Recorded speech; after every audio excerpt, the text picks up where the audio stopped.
Good morning and welcome to the Red Ned Show, where it's always morning, even in the afternoon. I am your host, Jay Edgar, and I'm joined on the other corner of the screen this time, not by my regular wonderful co-host, Elaine, but John from the Generational Gap. We had a little bit of an issue with home life over with Elaine over there, so John very, very graciously agreed to step in the last 20 minutes, too. So he's barely read the itinerary. We've got a bunch of stuff to get to today, and as per usual, he has no idea what's going on, but we will somehow make this work.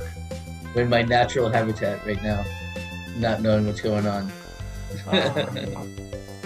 It has been a day, and we hope the best for Elaine, and we hope everything goes well with her. For whatever reason, my YouTube app won't pop on, but looks like I'm on over on Trovo here, so let me double check to make sure we're connected over on YouTube. I wasn't going to call you out on it, but you started a new link on YouTube, so I put it in the chat.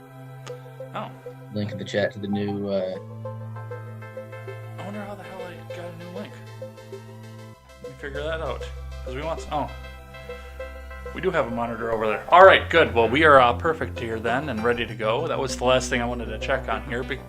But I can't stay checking on it for long because we do have a bunch of stuff to get to today. And it's going to be, I think, a pretty packed show looking into this here. We've got stimulus that just passed over the weekend. So we're going to talk a bit about what happened there and some of the fireworks that went along with that.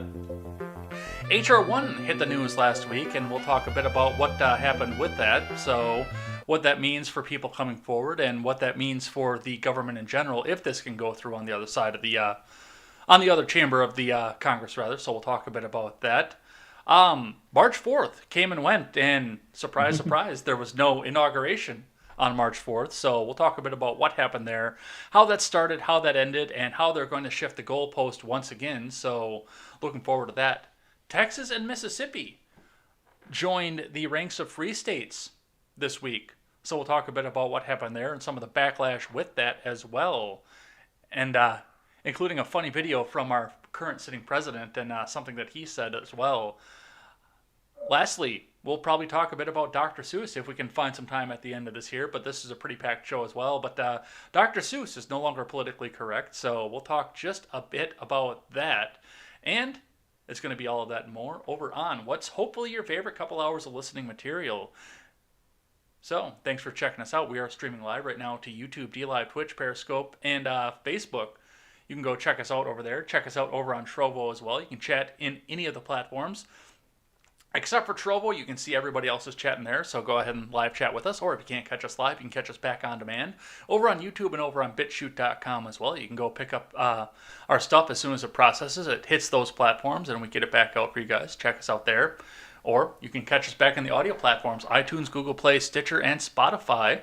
You can take us on the go, or you can find us over on the Freedom Scoop Media Group, along with great shows such as The Generational Gap, The Daily Ignoramus, The Breakdown with Birkenhoff, and The R-Rated Conservative. Come on over there, pick up some of our swag, and help us support great creators. Now, usually I'd be asking Elaine about her day or how her week went there. A host of other questions here, but you are not Elaine. And some people over here are new at this point, too. So why don't you tell the new people a little bit about yourself? Yeah, I'm John. I am one half of the Generational Gap. So it's one of the ones that Ed mentioned earlier, being on the Scoop. What do we call it? Freedom Scoop Media Group. Yeah, the Medium Group. Yeah, so we have a lot of fun over there. We stream 3 times a week. We do kind of Mondays are kind of our, have fun, laughing videos. And then Wednesdays kind of a news sort of deal. And then Fridays like the deep dive into news, and we have guests and stuff, such as Ed. Sometimes Ed will drop by. So it's a lot of fun. Give us give us a listen or a watch. And of course, those of you who pay attention to the audio platform will have heard 3 episodes back to back of bonus content that involved the generational gap because I hosted the generational gap. That was way back in December, I think. I sat in for you and I sat and talked to Yeah, Robert, and then I did the Zoom bomb over the when we were talking about GameStop, and then yeah, Elaine was just on last Friday as well, hanging out with you guys. Was it this yeah. When I past Friday or had was it the Friday before? uh, I think it was the no, Friday yeah, it wasn't. before. Yeah, it was Friday before. It wasn't this recent Friday. Right. So that's who's sitting over there, and you guys will all go over and check out the filling the gap episode happening after this here. I do have a video on Yes. deck for that too, by the way. You guys didn't Oh, play it in the gee. last one, so hopefully you guys will Okay. pick it up this time. Hopefully. My little Matrix video from Old Guard YouTube. I think that's going Oh, to be right. enjoyable. Right, So right. Okay. so we'll talk. We'll talk then, and I'll be in the live chat for that there. But we do have to get to some of the news here today. Sure. Looking at this, Politico writes this week Biden backs new war powers vote in Congress, White House says. So this has been a bit of an ongoing conversation between Elaine and I, and Congress has been pushing to try and make themselves the aspect of government that makes war again. You know, we talked about possibly taking the nuclear codes away from Biden last week. We talked a bit Mhm. about that. We talked about the Syria strike. Well, now Congress is passing resolutions to try and pull that emergency authorization. I believe it's authorization of use of force, is what they call it. Hmm. Well, they're trying to pull it back away from him, and he's all in on this. So I don't know if I trust Congress. I know that Congress is supposed to be the one that's making war, but I do feel like there's a second angle to this. What do you think about this? Um, yeah, it does seem like there is another angle being worked because I mean, it would seem like they would want him to have these powers still. And there's no real, doesn't seem at least like there's any real reason to take them away from him. If it was Trump, I'm surprised I guess I'm not surprised they didn't try it during Trump. They couldn't, but I don't know. Yeah, I don't really know what to think. I mean, I'm glad that something like that's happening. It's just I'm kind of suspicious of the motivation, Yeah, that's. I don't think anybody wants Biden to have those powers. I really don't. right? But I don't want anyone to have those powers, well, not just that's just Biden. it. It's I Yeah, don't. I don't know if they have that same opinion about anybody else having those powers. So I yeah, don't know. That's what I have to say about that. So something else we'll keep watching, and Congress will be the place that makes war again. But hey, we'll still be yeah, sitting back here at. They're getting paid by Raytheon anyway. right. Oh, Quest Fanning is asking what my Twitter handle is, so I'm going to respond to that real quick. It is at the Gen Gap P, or just the generational gap. You'll find it, I'm sure. Yeah, he doesn't have a solo one. He just shares one with the old man. Yep. I just have the podcast Twitter. Otherwise, it wouldn't be on Twitter if it wasn't for the podcast. Let's talk a little bit about Georgia here for a second. Georgia GOP leaders who stood up to Trump backed voting bills. This is coming from our friends across the pond over at The Independent. But it seems like Brian Kemp and Brad Raffensperger are now going all in on making voter laws to try and shore up the elections going forward because they couldn't do that before this election. And hey, now we're talking about voter ID for mail in voting and not signature match.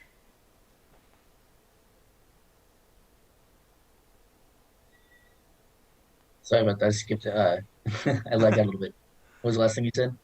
I said, so our friends over at in the UK from the Independent say Georgia GOP leaders who stood up to Trump back voting bills now. So Brad Raffensperger and Brian Kemp have come together and said, okay, well, now that the election's over, we really need to shore up our election system, including, hey, let's do some voter ID for mail-in ballots, and Hmm. let's just shore all this up now, mysteriously, after the inauguration is over.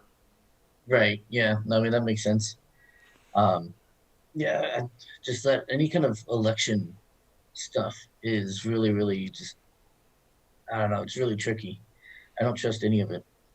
Like anytime someone's making a move to either to fortify the election, just I don't know. It all seems like it's just a way to help them get their people elected.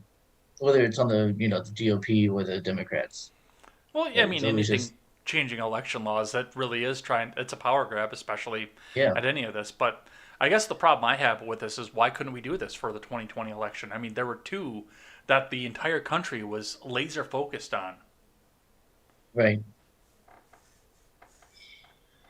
And of course, the great phone call that everyone thought that Trump was going to get impeached over again before the Capitol riot happened, too. That was something else to sit back and watch. Yeah. Speaking of the Donald, Trump sends cease and desist letters to GOP campaign committees. So basically, this turned around, and it looks like certain people that are getting ready to gear up for campaigning for either election or re-election coming up for 2022 have been using Trump's name in their campaign advertisements, and he's not real happy about this, especially considering the fact that we had people like Lisa Murkowski and Liz Cheney who voted to impeach and remove. So yeah, I would probably be saying the same thing. Yeah. The okay, I just want the people that I approve of. I want them to be the ones that are going in and doing this, and not I don't want everybody using my name. Okay, I mean, that is kind of how branding works, and that's what he's a master of, is it's branding amazing. and marketing. It's amazing to me that I mean, he's branding for himself now. He's branding the GOP. I mean, you might as well just put a neon Trump sign on top of the GOP headquarters at this point. Well, I mean, there is kind of a rift now, more so than there was while he was president. How There is so? kind of a well, there's a rift in like the GOP of people who are trying to keep their jobs, trying to kind of distance themselves from him, and then there's the diehard Trump supporters in the GOP. So there's like a tiny bit of a rift there, I think. Well, we will definitely be watching that and seeing where that goes. It's definitely going to be one to see. Speaking of Trump, Trump has also promised to travel to Alaska and campaign against Lisa Murkowski directly because she's one of the only people who voted for the impeachment Hmm. at this past time that is also up for re-election in 2022. Wait, so is he running for what?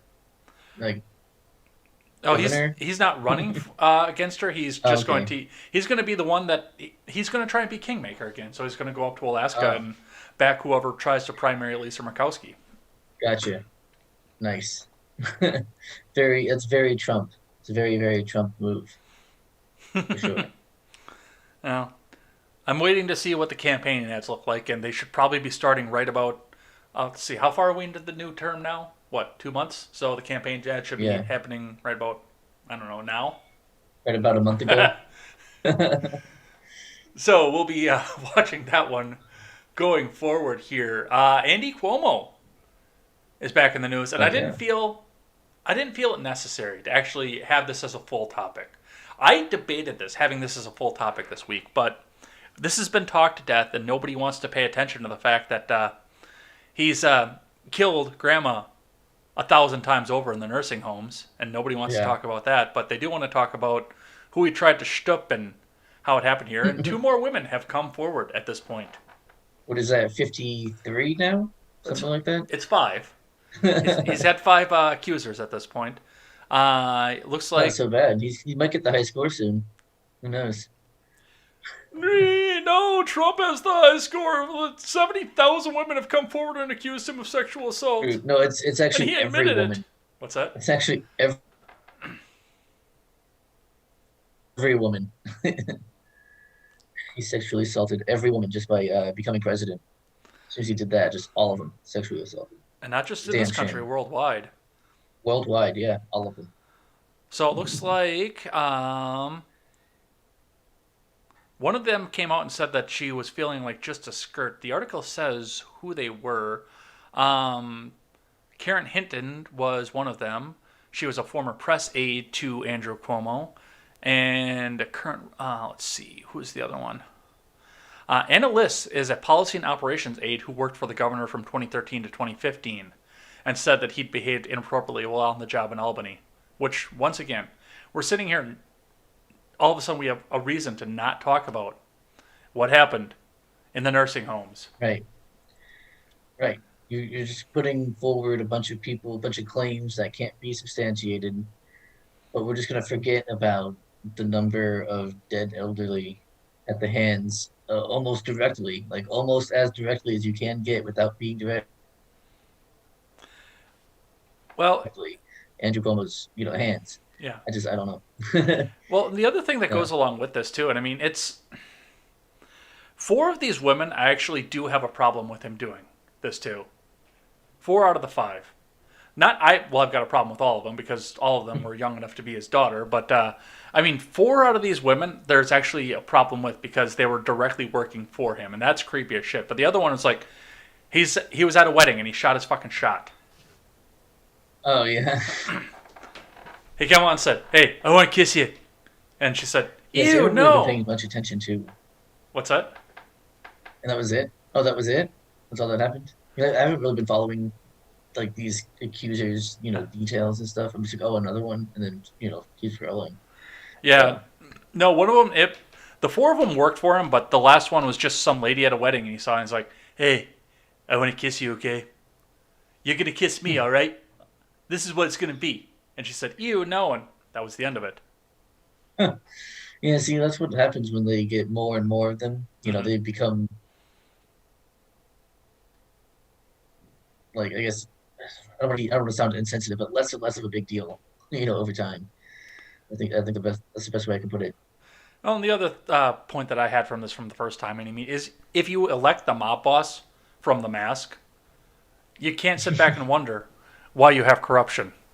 Tell me Right. he doesn't look like that. I'm starting to think this mob boss guy is not such a good guy after all. Yeah, yeah, I know exactly what you're talking about, though. He does. Yeah. On the other side of the aisle, now the news media is trying to pull this against Republicans here. Madison Cawthorn from North Carolina is now under fire because apparently he was having some problems in college where he would take a girl out and take her for a drive, and then he'd make a move on her and she'd get pissed, and then he'd get pissed and drive her back at a very, very high rate of speed. What's interesting about this, so just reading from CNN here, Representative Madison Cawthorn is facing allegations of sexual harassment and misconduct by several women who say he put them in uncomfortable situations when he was a college student. And that's the kicker of it right there. This wasn't while he was in Congress. This wasn't while he was the boss. It was while he was in Right. college. So you mean he's had a couple of bad dates, is what it sounds like. That's what it sounds like, and he had no power over everything. And that's a stark contrast between the Cuomo thing because Cuomo, I mean, even with the wedding woman, he's in a position of power at that point. Right. Like I Yep. said, I can forgive the wedding woman thing, but he's in a position of power at this point. Cawthorn Yeah. just had a couple of bad dates, and now they're coming forward and saying this is horrible. And once again, it's just like with Marjorie Taylor Greene. They're trying to crucify him for something that he did while he was out of Yeah. office. Right. Yeah, that's so dumb. Like with the criminal, he put them in uncomfortable positions. Hmm. It's like, yeah, that's called having a bad date. That's called like learning how to date. Hmm. When you're young and you're just trying to figure it out. You know what I mean? Yeah, sometimes it's going to be uncomfortable. Like sometimes it's awkward as hell. I don't know. I mean, not everything's going to be perfect. You can't be, you shouldn't be dragged through the mud because you suck at dating when you're in college. Yeah, and I mean the Um, other side of this, I will give it to the fact that they're not going back and going 20 years back to try and dig something up from this dude's past. But also keep in mind that this dude is only 25 years old, so this oh, only so this is happened a few only, years ago. oh, okay. But still, I mean, But still, yeah, my this point was stands. Yeah. when this was happening, and with him getting elected, this was between him and the people of North Carolina. If he'd have done this while in office, it would have been between him and the GOP. But this is something that the Democrats of North Carolina or the primary challengers of North Carolina should have looked at and said, okay, here's what happened here. Let's do this before he gets elected. Once again, just like Marjorie Taylor Greene. Let's Yeah. see.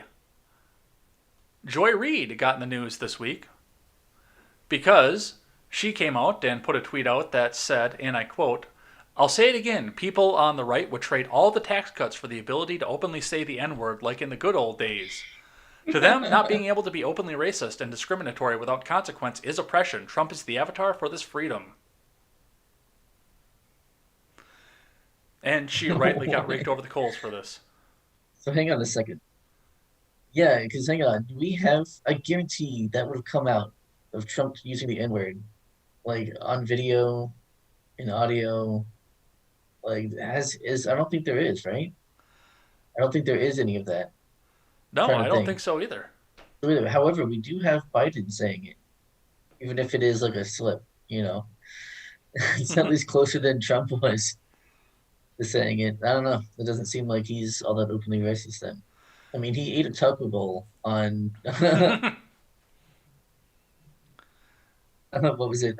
Cinco de Mayo, right? Yeah. He ate the taco bowl at Trump Tower. Well, and this, So there you go.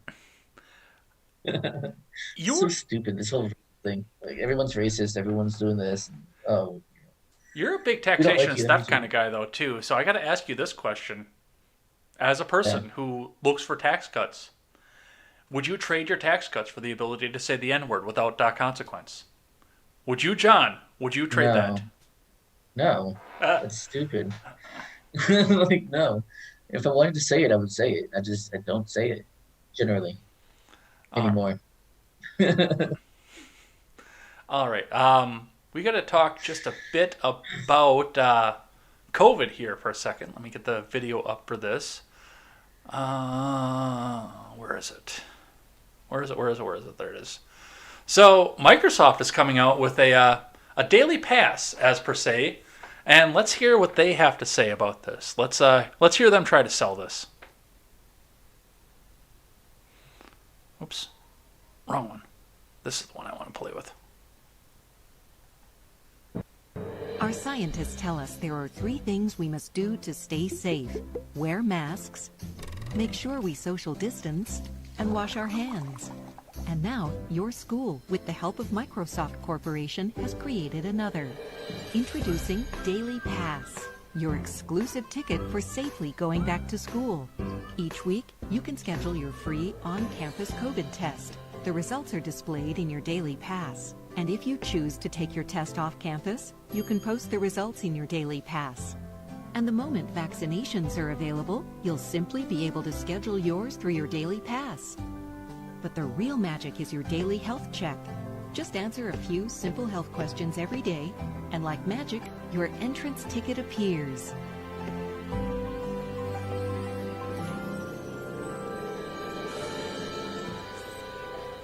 Welcome back.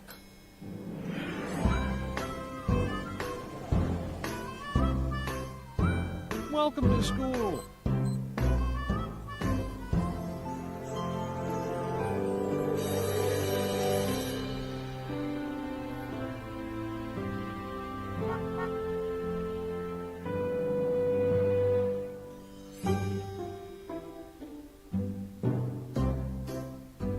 So, how did it go?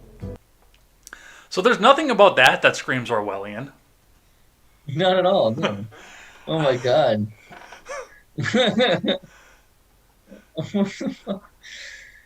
We're never gonna go back to any kind of normal, are we?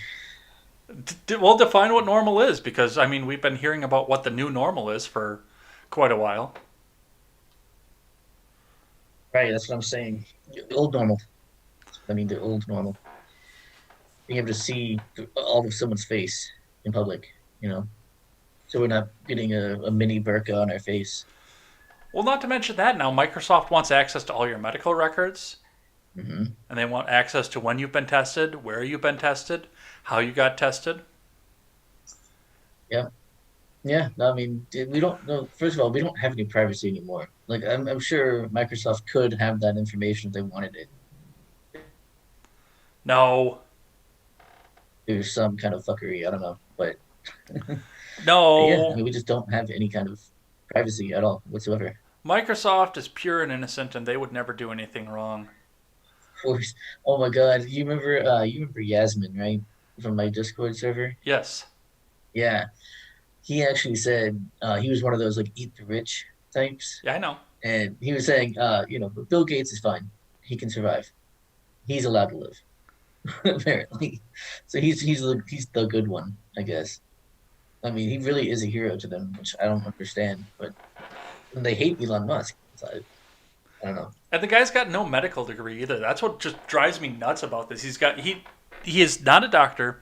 He knows nothing about medicine. He knows how to make computers cheap enough and easy enough that they can put the operating system in everybody's house. But other than that, oh, and video game systems apparently. Other than that, Yeah, I mean, he's outright a population control kind of guy, and nobody else yeah, sees a problem with this. So yeah. it's nice that I have you here this week instead Oh, of anybody else that comes along because you, like Elaine, are a student of history. yes.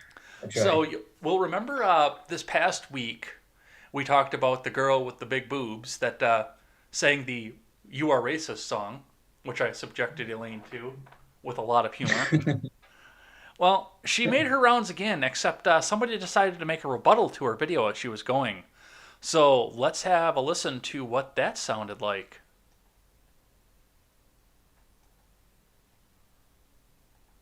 So Lincoln did not free the slaves. Everyone, listen to me. Jesus, take the wheel. I'm just trying to eat my pizza rolls. History is uncomfortable. It's not designed to make you feel good. It just is. Lincoln was a Republican. The Republican Party was founded in opposition to the Kansas-Nebraska Act, which expanded slavery into that territory. This is fact, whether you like it or not. Lincoln was anti-slavery from childhood. Lincoln being the first Republican president and Southern Democrats knowing the Republican platform was anti-slavery, man didn't even get inaugurated good before they started seceding. They knew he was coming for slavery. And come for slavery he did. The Emancipation Proclamation freed the slaves, and the Union Army delivered the message. The last two states to free slaves, Kentucky and Delaware, they did it with the 13th Amendment, which was 1865. Emancipation Proclamation freed the slaves. The 13th Amendment made it permanent. Lincoln righted a wrong, yes. Lincoln freed the slaves, like that's just history, I'm sorry. If you're gonna be a white savior, make sure you get a white hood to match. So Lincoln So, walk us through this, student of history. Um, there's some things that she's not exactly right about, but she's not far off. So Lincoln was not all that opposed to slavery necessarily. He was like morally himself, he was, but he wasn't like coming for slavery. That wasn't his intention. His intention was to keep the Union together, Okay. to stop those slave states from seceding. And the problem had been going on for a long time before he came around, where the new states that were being added in the West, it was like one would be a free state, the other one would be a slave state. Like Hmm. that was kind of the compromise that they could come up with. Um, and you got to remember, I haven't like it's been a while since I've looked at this topic. I'm just kind of going off memory. Um, I know that he also said if he could end like during the war, he said if I could end this war without freeing a single slave, I would do it. He also said if I could do it, freeing all the slaves, I would do it. Um, that was basically his showing his intention to just doing whatever needs to happen to keep the union together. So it wasn't even necessarily that he's going after slaves. Like I said, he just wanted to keep the union together. And the Emancipation Proclamation didn't free a single slave. It was more of just um, it's kind of like a political move that needed to be done at the time. It was a symbolic gesture in order to keep France from coming in on the side of the Confederacy because they were about to at the time. Okay. Well, And so him putting the Emancipation Proclamation out there uh, stopped them from being able to do that from a moral standpoint. Because then that shows them supporting slavery when the continent had gotten rid of slavery, I believe, 50 to 100 years before we did it here in America. So it's more of a political maneuver. It had nothing to do with this is the right thing to do. Right? well, regardless, the woman was coming out and trying to say that Lincoln didn't free the slaves at all, and she Right. got herself shut down on that, which I think was good and possibly needed. We got to keep going though. Right. Yeah, that's kind of dumb. Um, Going Yeah. back to the St. George riots here, get ready because we're going to start seeing that pop up here. From KTLA 5, Minneapolis Courthouse prepping with wire concrete barriers ahead of officers' trial in George Floyd's death. So they're putting the walls up, they're putting the fencing up, they're putting the concrete up because I think they know how this one's going to turn out. Yeah, it is getting warmer out there, right? So it's about to be riot season again. Once it kind of warms up a bit, they're not freezing their asses off every night. Yeah, it was 60 degrees here, so Yeah, so it's riot season again, boys. do you think they'll actually come Prepare. out and do something? It's not an election year, keep in mind. Yeah, BLM no, tends not to show up when it's not an election year. I don't know. right. Can you say it again? I said Oh, it. like BLM tends not to show up when it's not an election year. yeah, yeah. No, I mean that's true. Yeah, that's true. The only thing I've been seeing recently is Portland is still kind of burning and rioting every night, which is odd. I don't even know what they're doing anymore. It's just like, oh, look, Portland's on fire. Cool. Keep scrolling. Like it's just typical Portland. And So, keep scrolling, we will. Going back to a little bit of the student history. From the Hill, commissioners tasked with scrubbing Confederate base names sworn in at the first meeting. So they've actually named the people who are going to get rid of the Confederate names on all the Army bases at this point. oh Members my of a God. congressionally mandated commission tasked with planning on how to rename Confederate named military bases were sworn in Tuesday at the group's first meeting, the Army said. And in the picture at the front of the article, Fort Bragg is the first one on the chopping block. Oh, that's the home of the infantry, man. Hmm. Can't be doing that. Well, it's still going to be probably the home of the infantry. They're just going to call Right. it something else, I'm pretty sure. Yeah, yeah, yeah. I know. And a little bit of It's history actually kind to of cool. go ahead. As you know, I went to. That's one quick aside, quick anecdote. As you know, I just got back from Charleston, South Carolina, recently, Hmm. and we got to take a little private boat tour because a family friend of mine owns a little boat out there in the harbor. So we were able to go around with him, and we went by Fort Pinckney. And apparently, there's these guys. I forget what he called them. There's some kind of group, like Sons of the Confederacy or some shit like that. Like I'm sure they're considered some like super far right group, when really they're just a bunch of old dudes who dress up and get drunk on the weekend. But they Based. they they constantly fly this flag. They changed like what flags are flying above Fort Pinckney. Hmm. And when we went there, it was the second Confederate flag, the stainless banner. It was like the Virginia battle flag that everyone knows up in the corner, and then the Hmm. rest of it was just white. It was really cool to see like these old ass flags flying. It was really cool. Yeah, Got a picture of it somewhere. I'll have to send it somewhere. we'll have to take a look. Just in case you haven't gotten enough of Kaylee McEnany, she is back in the news once again because she is officially joining the Fox News family. Oh, really? Huzzahs are in order. Do you think she's going to take her Is binder with her? you can't go anywhere without it. What do you mean? Of course. Yeah, so Harris Faulkner made the announcement this past week that yes, Kayla McEnany is going to be a Fox News correspondent. I just think it would be completely poetic. I'm pretty sure she's going to do something in studio right now, but I think it would be absolutely poetic if she was the Fox News White House correspondent. Oh my God, that would be amazing. Yes, do it. That would be awesome. McEnany versus Um, Psaki. oh my God, that would be amazing. Yes, yes. I'll do pay per view for that. I'll do it. I don't care. Put it behind a paywall. I'll pay it. So, speaking of the White House and coming from Fox News, the White House cut virtual event feed after Biden says he's happy to take questions from House Democrats. Let's have a listen to what that sounded like. I'm going to get back in my video tab, get that up and open, and let's have a listen. Thank you, thank you. And I'm happy to take questions if that's what I'm supposed to do, Nance, whatever you want me to do. And fade out. Yeah. Like nope. Nope. We're not taking questions right now. You can't be on camera for Doing this that. because you're going to say stupid shit, and stupid shit he is going to say. Great. Oh yeah. It's like his favorite thing. It's his favorite pastime, just saying stupid shit. Like it's as if he just kind of starts talking and expects his brain to fill in the rest, and then it just doesn't. It just kind of like tries to find words like, oh shit, we're supposed to be talking right now. Just quick, throw all the words out. Just throw them out. Yeah. All right, I got one more from Fox News here because that was like half my lightning round today. Remember the controversy over the CPAC stage?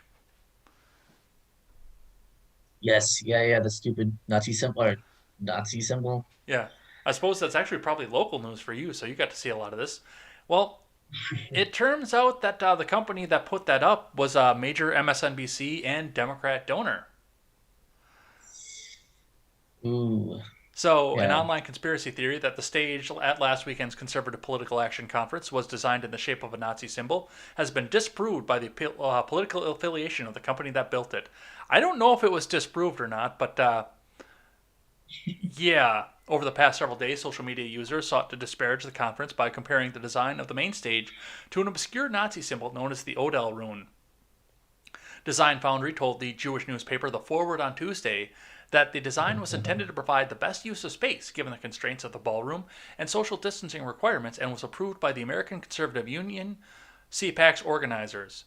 And then it turns That's that. out. Go ahead. I was just gonna say that's that German efficiency, right? Just the most space Oh, possible, oh.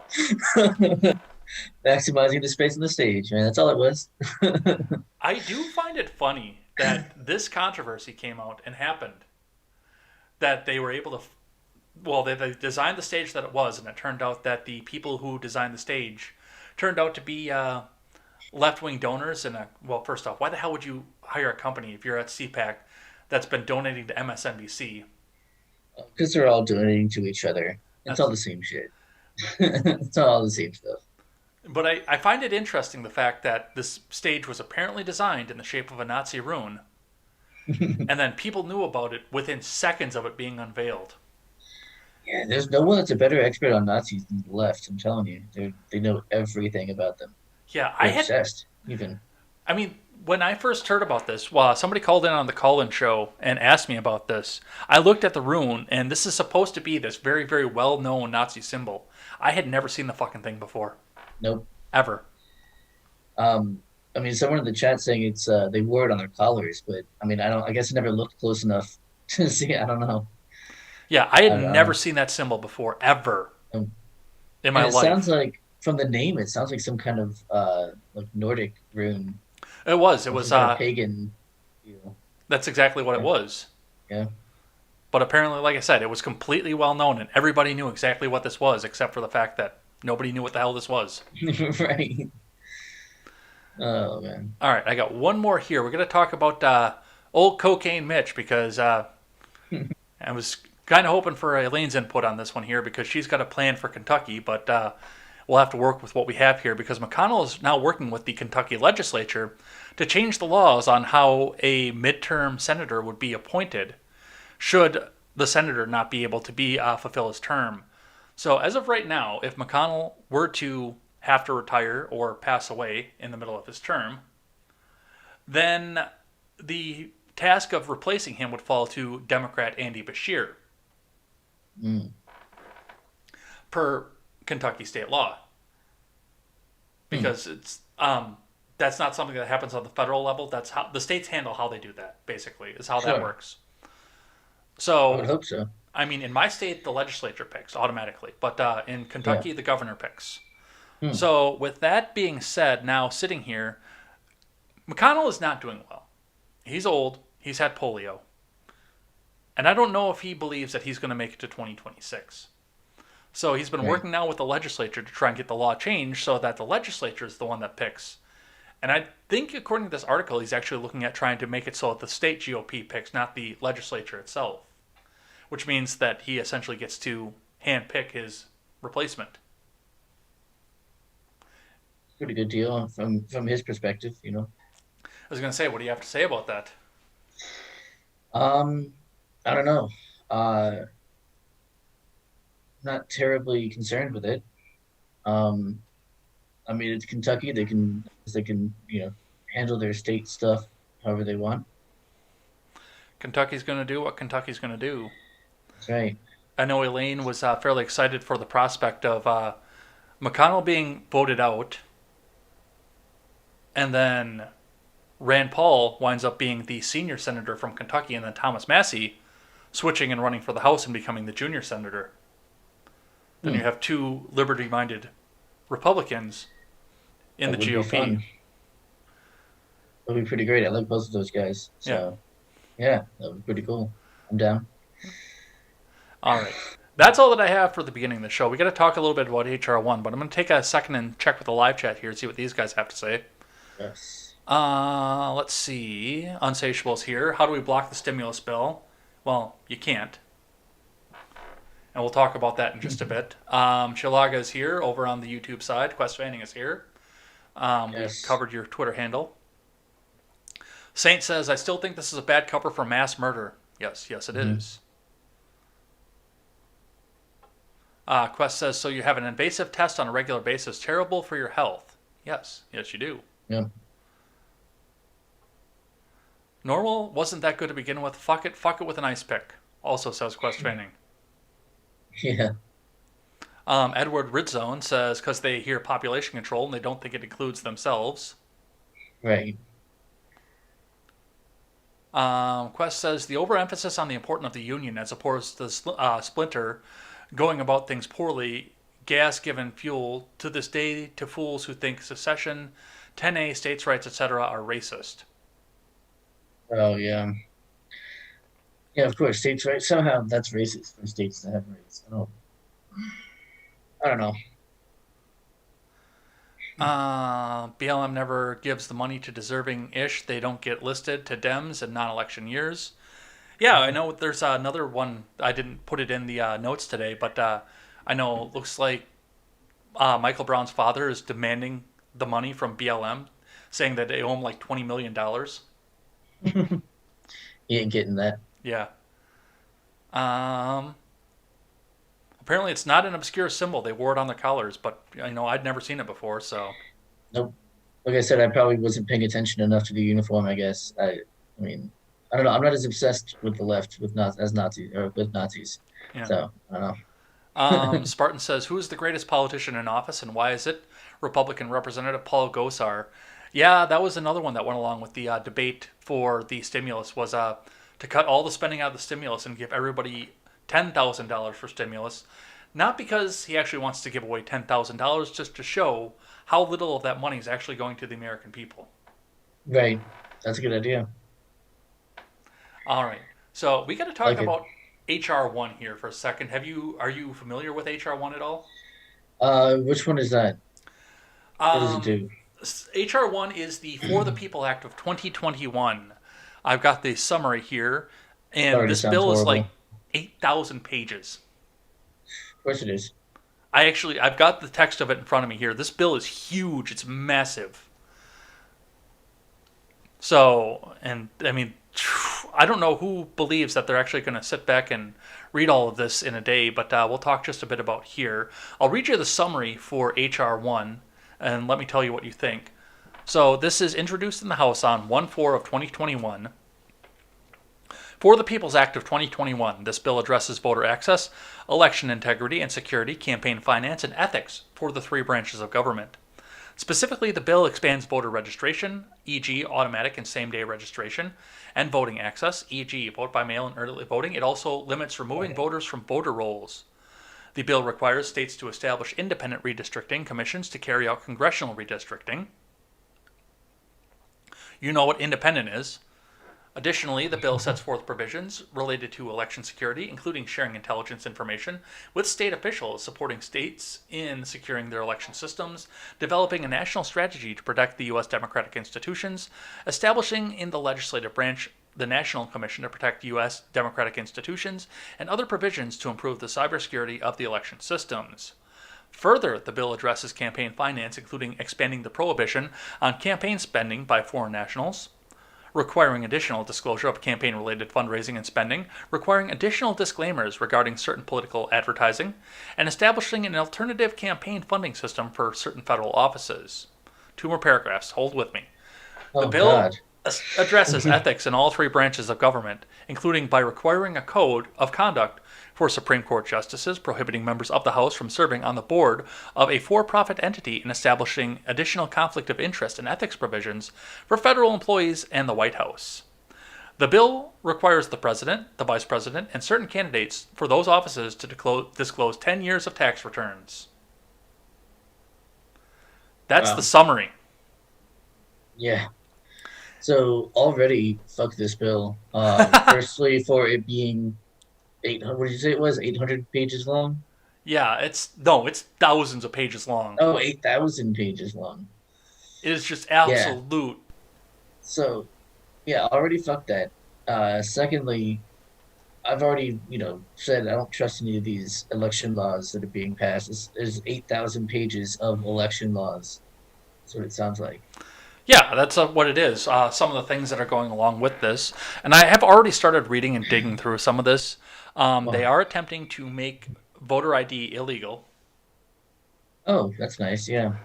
That is section 631, I believe. Let me double check I still that. don't. I still don't understand why voting ID is somehow voter suppression. Like Well, having to show ID. I still don't. I don't know.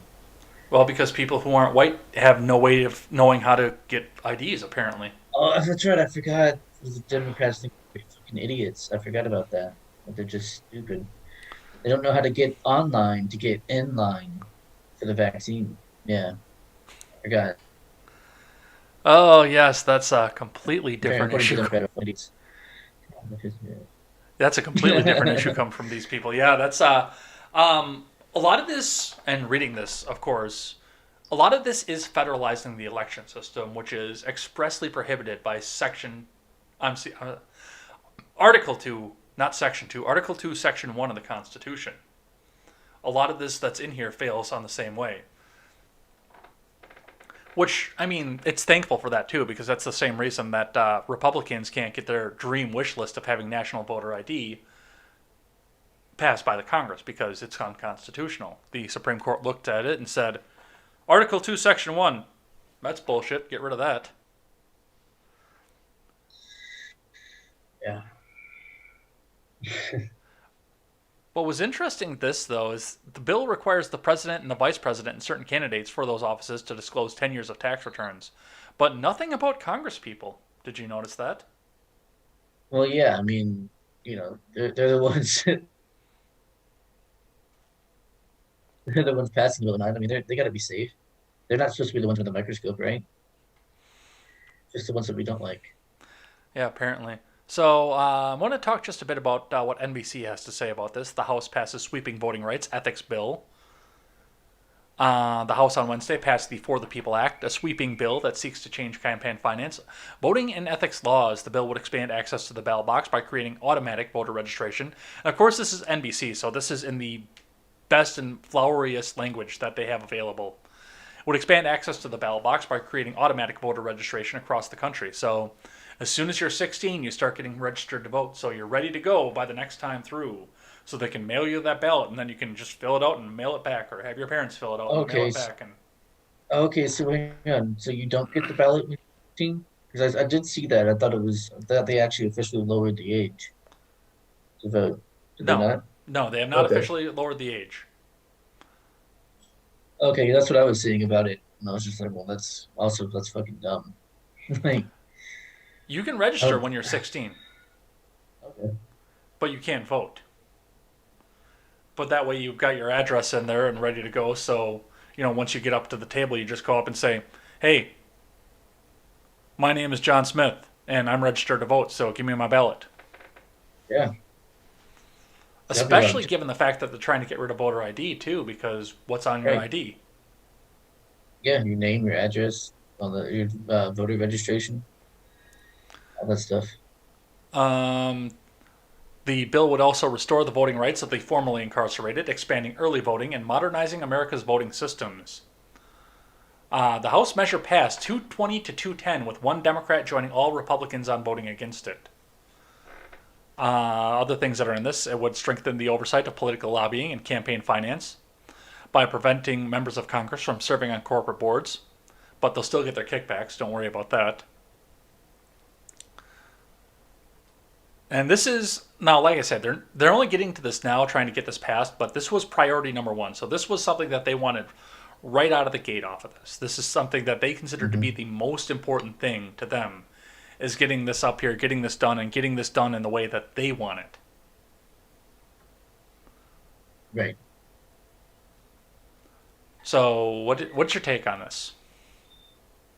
I mean, fuck this bill. I don't know what else to say, really. The whole thing just sounds terrible.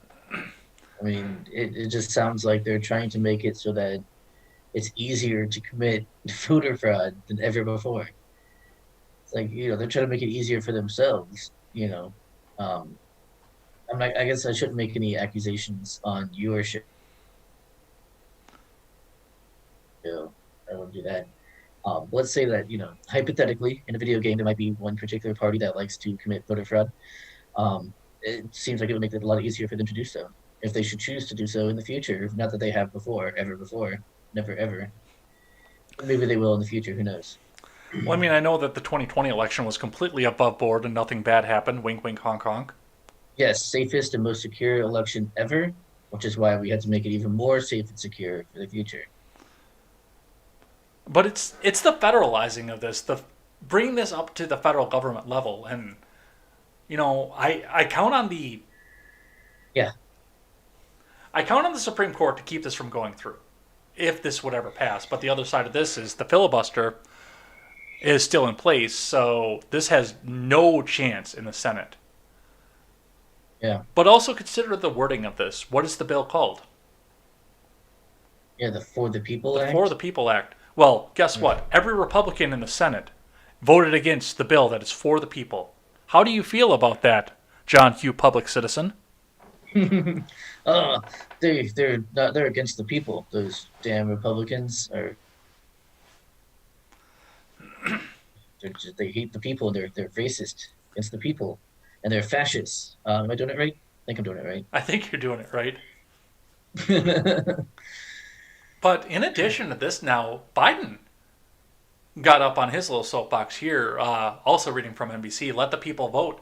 Biden signs executive order to expand voting access. President Joe Biden signed an executive order on Sunday calling on federal agencies to expand voting access as part of his administration's efforts to promote and defend the right to vote for all Americans who are legally entitled to participate in elections. It's the responsibility of the federal government to expand access to and education about voter registration and election information, and to combat misinformation in order to enable all eligible Americans to participate in our democracy, the order read. Ugh. Which, when I read that this morning on Contemporary, I read it in the Joe Biden voice, and then at the end of that paragraph, I realized that there's no way that Joe Biden knows anything about what the fuck is in this bill. No, there's no way. What they did is they took it, the Oh, executive order, and they put it in front of him, and they handed him the mhm. pen and said, "Here, Grandpa, sign this here. Just sign." Good, good. And then took it back away Yeah, from him. exactly what happened. Yeah, of course. That's all you got to do with them, right? As Pelosi said, you say open Biden. Instead of open sesame, we say open Biden, and we move on. Well, and I mean, on this too, this is the Congress is stymied at this point. They're not going to get jack shit done. We'll talk a little bit about what happened with the stimulus and what they tried to do with the $15 an hour minimum wage on top of this. But Hmm. yeah, Congress is stuck. They can't do a goddamn thing right now unless they try to sell it to the Republicans off something, which is how the government should be. Your 50 plus one in the Senate shouldn't ever be a thing. You should always at least try to sell it to the opposing party. Now, of course, if your party has taken 60 votes, 60 seats in the Senate, that's a different story. And yeah, you're going to run free reign, but you're going to be in lockstep with the large majority of the country anyway by that point. So if you've got 60 seats in the Senate, a very large swath of the country is on your side. Yeah, But once again, this goes right along with the fact that this can't pass the Supreme Court. I don't know. I don't know, and it's really whether it can or not. Either way, that shouldn't be a thing. It should not be up to the Supreme Court to stop bad legislation from happening. Like I mean, I get that they obviously their job is to make rulings on constitutionality. Get that, but it seems like they're more of a tool to be used as opposed to an actual important institution in the United States. Well, there's that too, but there is the fact, and I do see, given the fact that Congress is stymied right now, I do see a lot of this as being the big ask, so they can come back and grandstand about the fact that, hey, we introduced this here, and the evil party that was out of power blocked it. What are you going to do about this, American people? Which that comes straight out of the art of the deal. Yeah. So, dude, we got to fix your internet, man. Oh, I know it's bad. Especially bad today. You get a couple seconds in, and all of a sudden you blink out for a half a second. I know. It's pissing me off too. We'll have to get a really, really long string and just tie 2 cans to it to see if we can finish this out. There you go. So that's what's going on as far as HR1 goes. But this weekend as well, the stimulus passed the House and the Senate. It's gone back to the House for a final review at this point. Reading from CNBC, the Senate passes $1.9 trillion COVID relief bill. House Democrats plan final approval on Tuesday. So by tomorrow, this goes out of the House. It goes to Joe Biden, who has no idea what's going on. And we go to $30 trillion in debt. Now, one of the things that goes along with this bill here is the fact that, yes, this is about 91% going to corporate donors. There's only 9% of what's in this bill is actually going to COVID relief here. And the Congressional Budget Office actually is trying to put out a piece of propaganda to tell us what they want us to think is going on in this bill. Let's get that up here and talk about this, and then we'll do a little bit of the math to go along with this. And, I can show how this is bullshit, just the numbers that they're trying to put off of this. But also keep in mind the fact that the information is out there.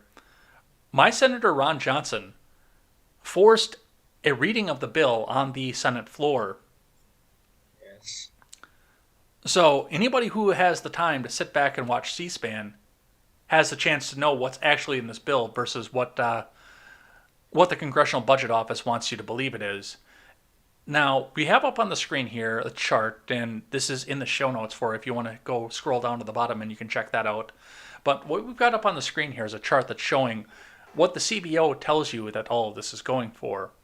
Now, I'm not going to go through every ounce of this and try to tell you exactly where this is actually going based against the bill, but I do want to point out, because this is the easiest one to show numerically, the $1,400 checks is the biggest portion of the pie as far as this goes. And it calls for the fact that that's going to cost the bill $424 billion. And I looked at that. I saw this on Sunday. I looked at this and I said, that seems really high, given the fact that Congress and Biden came together and cut the eligibility of the amount of people who were eligible for the checks. I wonder how much it's actually going to cost to give every man, woman, and child in this country a $1,400 check.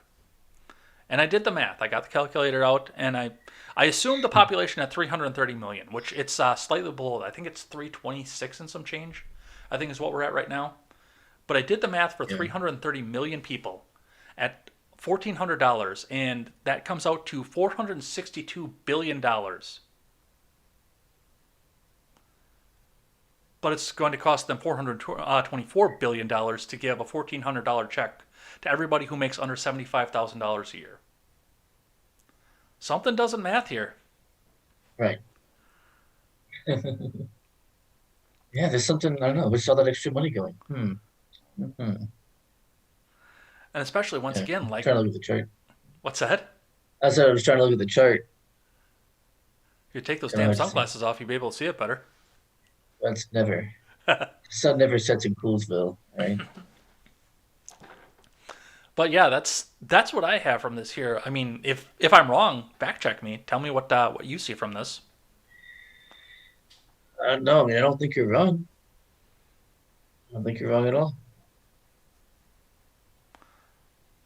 But Vaccinations and healthcare at 176 billion. Yeah, it seems A excessive lot. too. Yeah, is that not is that for like single payer or something? I'm gonna sneak that in. I don't know.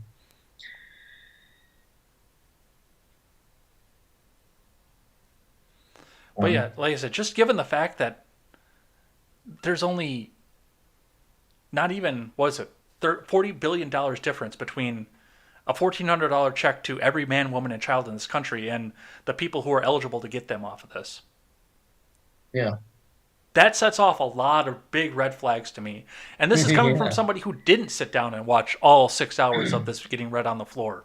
Just doing a little Right. bit of basic simple math from this. Yeah, but I mean, most people aren't going to do that. Even the basic simple math, they're just going to take whatever they're told and be like, "Oh, okay, that must be the truth." That must be the case, whatever it is. So, Well, with that too, the Washington Post put out this article today to talk about how they feel about the fact that this is happening here. So, to reading from them, Biden's stimulus showers money on Americans, sharply oh my cutting God, poverty in refining moves of the presidency. holy fuck! And did you see? I quote tweeted that, and I was like, "Yeah, this is what propaganda looks like." Because that is just straight up propaganda. Um, It's like in I think it was 1984. Yeah, when the last year the chocolate rations were 25 grams per family. This year they doubled to 15 grams. Like it was. oh, Yeah. well, I mean, just to read the language of this article, too, President Biden's stimulus package, which passed the Senate on Saturday, represents one of the most generous expansions of aid to the poor in recent history, while also Extra showering 200 bucks. An extra 200. That was the difference while between also poverty show, and dictatorship. It's 200 bucks. while also showering thousands, or in some cases tens of thousands of dollars on American families navigating the coronavirus pandemic. The roughly $1.9 trillion American Rescue Plan, which only Democrats supported, spends most of the money on low and income middle class Americans and state and local governments with very little funding going towards companies. Hey, make sure that you spend that check in a place that is run by one of our rich donor buddies like Walmart or something Hmm. like that. Well, in some places, that's the only place you can go. Yeah, because everything else is shut down. Yeah, fuck, God bless Florida, man. I'm telling you. Florida's awesome right now. The plan is one of the largest federal responses uh, to a downturn Congress has enacted, and economists estimate it will boost growth this year to the highest level in decades and reduce the number of Americans living in poverty by a third. This round Okay. of aid enjoys wide support across the country, polls show, and it's likely to be felt quickly by low and moderate income Americans who stand to receive not just larger checks than before, but money from expanded tax credits. That I actually can get behind if it was actually in the bill. Right. Particularly geared towards parent, enhanced unemployment, rental assistance, food aid, and health insurance subsidies. I can't read any more of this. I'm going to puke. Yeah, why don't we just like not why don't we just let people work? How about that? But let people open their businesses, you know? This is a novel thought, right? Yeah, dude, I can't believe how much stuff is shut down in the city that's closest to me right now either. Like I Yeah. drive down the main Dragon. It's like, oh, that restaurant's closed. Hi, that Yeah. mom and pop shop is closed. Oh man, I wanted to go there for a cigar. What the fuck? Yeah. Like I said, thank God for Florida. We opened up pretty early compared to most, and we've been doing all right. I don't remember you ever being closed down there. We definitely were for the first 2 weeks. The 2 week or 15 days to flatten the curve or whatever. We absolutely 100% did that. Uh, and then I don't know, it was months. It was a couple of months where you couldn't go into a restaurant or bar. And then they ended up closing the bars later on. Like they reopened them and then closed them again Hmm. for like a month, and then that was it. We've been open completely ever since. Yeah, because I mean, I went down there and everything was wide open when I was down there, and that was in Yeah, June.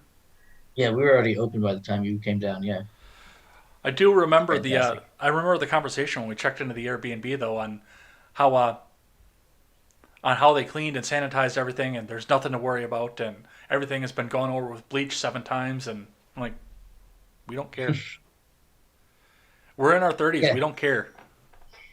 yeah, exactly. We also probably drank enough alcohol to where if there were any corona germs in us, those are gone. So took care of that. I've never done contemporary with a whiskey buzz except for that morning. Right. Yeah. So, I mean, to read this article, you're just sitting here waiting to hear, and the heavens opened up, and Joe Biden's ancient hands came down and gave away prosperity to the masses, and the manna fell Yeah. from the sky. Right. The manna fell from the sky. Yeah. And then Biden, fed an entire crowd with 2 loaves of bread and a fish or whatever it was. There's 2 fish and 5 loaves of bread. That's what it was. Yeah, yeah. Yeah. I do want to go over a different proposal, though, and this is coming from a Democrat out of Arizona, but I can actually get behind this one. This is probably the best way to address what's going on with this here. So, to read from AZ Central right now, Representative Greg Stanton introduces bill to help keep renters' evictions during COVID-19 off credit record. Renters struggling during the pandemic could get help in keeping evictions off their credit records under legislation introduced in Congress by Representative Greg Stanton of Arizona. This is HR 1594, the COVID 19 Eviction Consumer Report Fairness Act, would require all credit and reporting groups to exclude from consumer credit reports evictions, any information related to evictions, or any proceedings seeking evictions between March 13th of 2020 and 120 days after President Biden terminates the national emergency.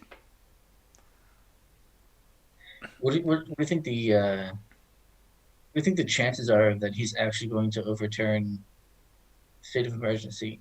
Or are we in a state of emergency or the emergency? Whatever it was called. What do you think the chances of that are? That he actually does that? Eventually, it's going to have to happen because people are starting to get pissed at this point. Eventually, people are going to come together, get ready to call a convention of states. I don't know, man. I mean, there's enough supporters for it, and obviously the media is completely 100% behind it.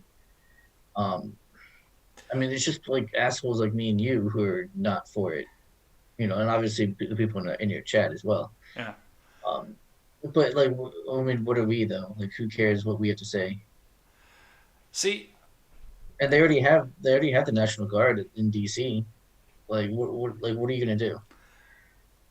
yeah, we'll talk a bit about that in just a second. But I mean, eventually, this is going to get old. This is going to get to the point where they can't do this optically anymore. And I hope so.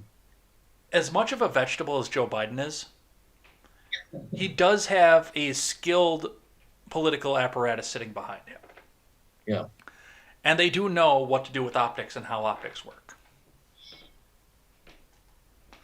So there is a chance that this will actually get done. But I do want to focus on this, though, because this is actually, like I said, I think this is a good idea. It may not be popular among more liberty-minded people who just say, let the free market decide, but because the government has come down and taken a lot of people's jobs away from them and crashed the economy to the point that it's crashed it, Yeah. if you want to go out after the commie fucking coof is over and go try your hand at a different job, but you've got that eviction hanging over your head, you're either limited to places that are shady and fly by night, Hmm. or whatever's within driving distance of mom and dad. You're screwed otherwise. Yeah. So I like the idea. I think this is a good compromise between just going out full on socialized housing and open it back up and let the free market decide. Yeah. I mean, it does. I get why it has appeal, and I don't necessarily like not support it. Like, maybe I'll support out of necessity. I will. Maybe I'll support it. It's just once again, government needing more power to solve a problem that government caused in the first place, and And it's just repeating that cycle over and over again. Well, and I understand that, but the genie's also out of the bottle at this Yeah. point. You can't No, put I the know. genie Yeah. back in. Right. So now we No, have to that's why sit I'm back and agreeing look with you. forward with what we're doing. Yeah, that's why I'm agreeing with it. It's just unfortunate, is all. Yeah, It sucks that you have to. I would absolutely prefer that all of this never ever have happened to begin with. Right. Hey, you remember that rider that they tried to put onto the stimulus bill? Wait, which one? The $15 an hour minimum wage? Oh, right. Okay, yeah. Yeah, that Yeah, went down yeah. in flames. So last we left this story, the parliamentarian came together and voted to say that no, this is not able to be done by budget reconciliation. This is illegal. As people came together to try and figure out a way to get around that and see if they could vote to keep this back in. 8 Democrats defected in the Senate to vote to keep the $15 an hour minimum wage in. Oh, wow. So that proposal was defeated 58 to 42. It's done. If they want to do the $15 an hour minimum wage, it's got to be a standalone bill, and they've got to sell it to 10 Republicans at this point. Yeah. Yeah. Problem is, like, at least for me, I don't know. Florida already put $15 an hour minimum wage. Like, it's already passed it. It's gonna be law. Like, or it is law. So, but it's like an overtime. I think it's over. I think it's like over 5 years. Mm-hmm. So, I mean, it's gonna, it's not, at least it's not immediate, but we're already fucked anyway. For that. But what I don't understand is like, why we have to do this federally. People are saying, oh, people can't live on the federal minimum wage. It's like, okay, what about their state's minimum wage? I actually looked it up. Mm-hmm. There's only 2 states that have a minimum wage less than the federal one. That's Wyoming and New Jersey. I believe it's New Jersey. Mm-hmm. Um, which I'm not sure that that's legal, right? So don't they have to have it be the federal minimum wage? See, I'm not sure how that works either. That is interesting. New Jersey Yeah. surprised me a little bit though, because New Jersey is a very high cost of living state. I actually thought it would be higher than the federal. Let me make sure, but uh, I was pretty sure it was. I know Wyoming is the other one, but I know in Wisconsin we states. are at the federal minimum wage, but I mean, $15 an hour here is a lot of fucking money too. Like, you're getting into at $15 an hour, you're getting into a nice place unless you're living in one of the major cities. Right. If you live in Yeah, 15 here is pretty good. yeah, if you live in Milwaukee or Madison, then Oh, yeah, Georgia. Sorry, it's Georgia. it is Georgia. Georgia Okay. and Wyoming. Georgia and Wyoming are both 5.15 an hour as a minimum wage. Who are subject to the. Oh wait. However, employees in Georgia and Wyoming who are subject to the Fair Labor Standards Act must still pay 7.25 federal minimum wage. So I don't know what the Fair Labor Standards Act is, but I imagine it affects most employees. I believe it's an act that makes fair labor standard. Right. Fair enough. If only it were that simple. We're talking about government Very good here. point. One of the notable things about this particular proposal was the people who opposed it. So let me see if I can get back to the list here. I had it up here. The Democrats who opposed this were Manchin, obviously, John Tester of Montana, Shaheen rather of New Hampshire, Kirsten Sinema of Arizona, Maggie Hassan of New Hampshire, all voted against this, and also Chris Coons and Tom Carper. Mm. Finishing that out was Senator Angus King of Maine, who's an independent, who's not a Democrat, but he caucuses with them. So he's not a Democrat, Right. but he plays one on TV. Right. And the big one that came out of this was the fact that the left absolutely melted down at the way that Sinema decided that she was going to go and vote for Oh my this. So let's have a look at this. Yeah.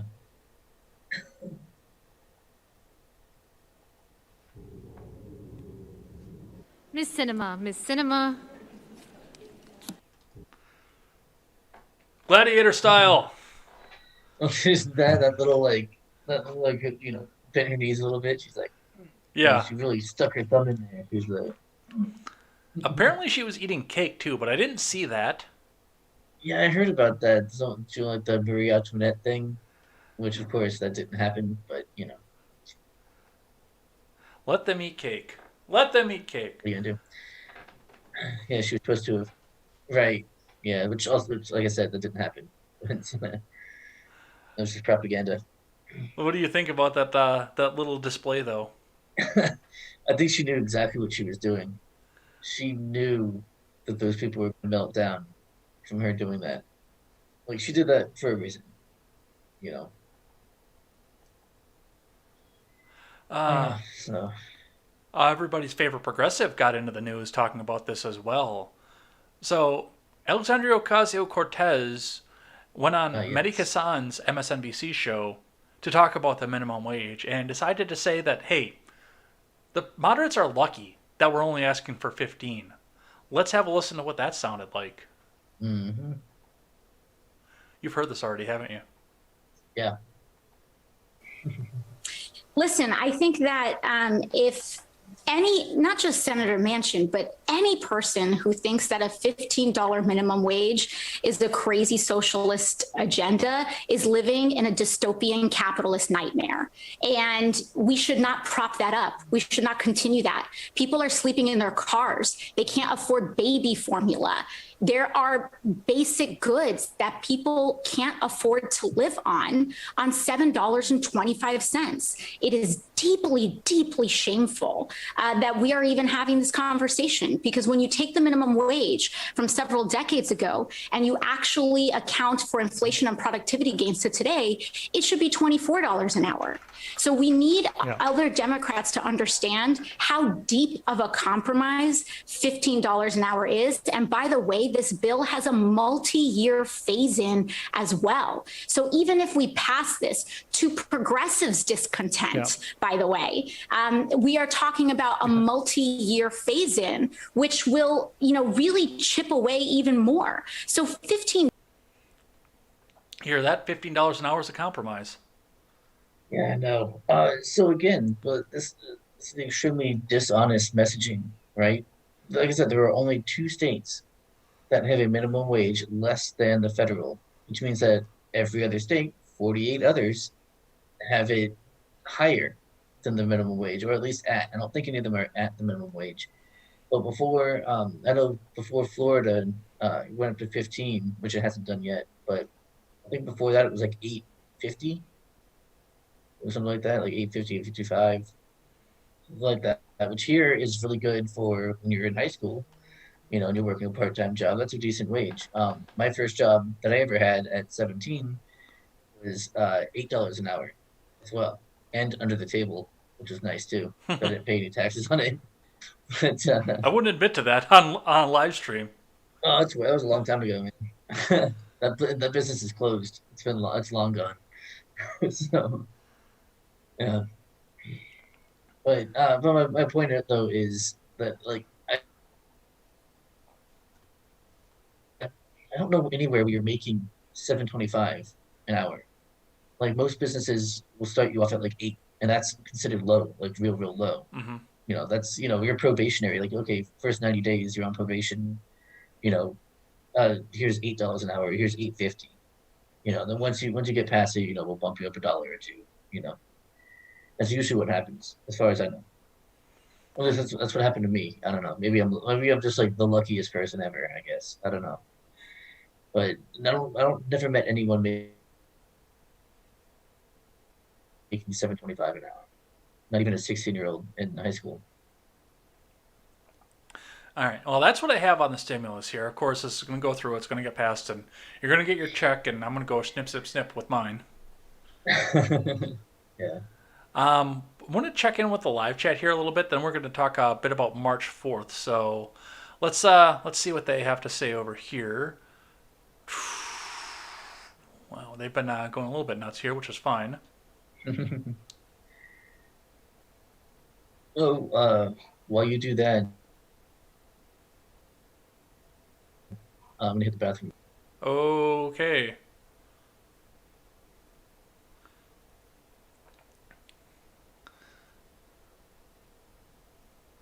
Let's see, where did we go? Who's supposed to be democratic? We want the demos, the mob. Spartan says $10,000. Let's go. Spartan says UBI $10,000 per year. Let's go. That's what she said. Everyone gets $100,000 per year. Quest Fanning says it'd be lovely if the House and Senate rules slowed in time for reading the bills before a vote. Probably more impactful than any actual law we've seen in decades. Argus Tolian likes it, but he seems to be progressive. But that's okay. We like progressives here. We like having the conversation. We don't want to just sit here and sit in an echo chamber. So absolutely come on in here. Quest says the 10K a year figure was a figure derived from excluding the most porkage, fifth of the $1.9 trillion bill, and just making the entirety of the debt we get to be paid in a check. Wow, I can really read today. The ID issue is the soft racism, a low expectations. Argus says if you're a person living out in a rural, far-out county, you might not have the means of acquiring an ID. Really? I grew up in a rural, far-out county. And I had a driver's license immediately as soon as I was 16.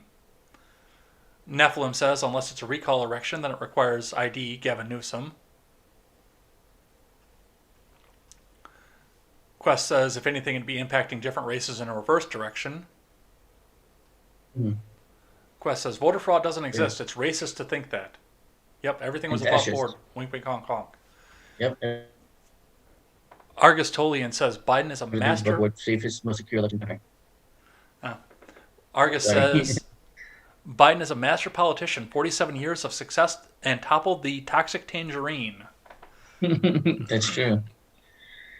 They weren't even that clever. The media wasn't that clever with his nickname. That's a good nickname for Trump. Toxic Tangerine. Sounds like a superhero villain, you know? It's kind of cool. They had like Cheeto in Chief and stuff like that. It's just dumb. Well, they also can't meme. Keep that in mind. It's true. That's what I'm saying. Yeah. Yeah, that's the best meme name that I've seen for Trump. I like that. Quest says your IP is almost as bad as his. Yeah, it is. Apparently, everything that we're doing here is lies because Argus Tolian can't follow this kind of lies. Oh no. Well, sorry. Thanks for stopping by and giving me the view. Yeah, sorry. I didn't mean to lie. I thought I was telling the truth. Spartan says I could fund.